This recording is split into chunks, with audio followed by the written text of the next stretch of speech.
Cancer was my biggest fear. Now, finally, I can say I am a cancer survivor.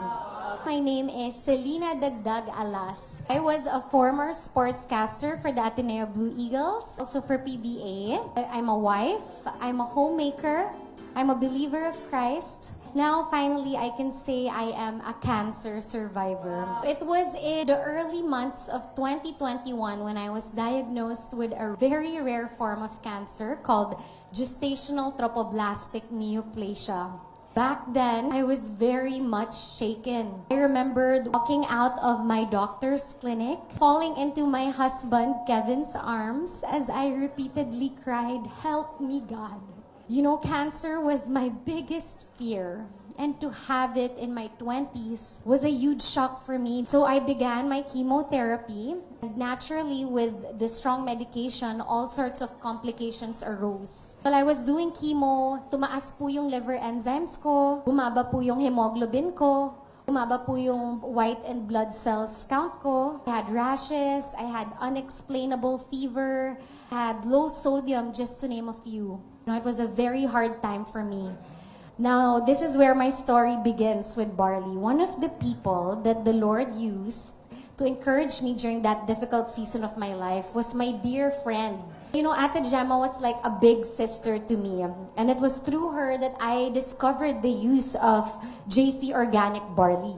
I remember when I was in the middle of my chemo treatments, she would send me all of these supplements, all of these medications and products, which she strongly believed will help my body recuperate. So I brought these supplements to my doctor. My doctor did careful research.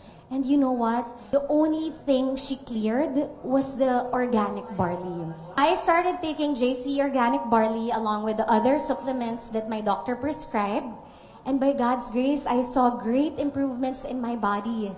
Just to take you back a few months, you know, I had to pause from chemo. I had to pause in between cycles kasi tumaas yung liver enzymes ko 5 times the normal level.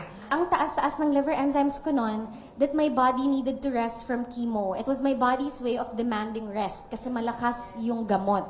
So in those days that I wouldn't do chemo and I would be at home resting, I would nourish my body with good food and with the JC Organic Barley. I saw my liver enzymes, they began to normalize. Apart from that, because of the type of cancer I had, I was bleeding a lot. So naturally, if nagdudugo po ang tao, bababa po talaga ang kanilang hemoglobin count. So I started taking JC Organic Barley. I still continued to take it until I saw that normalize as well. Eventually, I was pronounced cancer-free. On remission na po ako for over a year and 4 months, I believe. Still continued to take it because I heard and I researched several of its benefits. I learned that it would lower blood sugar levels, it would lower blood cholesterol levels, it would also help people with anemia, it would prevent osteoporosis, it aids with digestion. To top it all off, bukod sa mga benefits na yan, it also prevents certain types of cancers. By God's grace, I started to feel more and more like myself. I started to feel stronger, started to feel more energetic, kumbaga. So today, I stand before all of you healthy and well. Hallelujah! The Lord is good. It is my prayer that JC Organic Barley helps you just as much as it has helped me.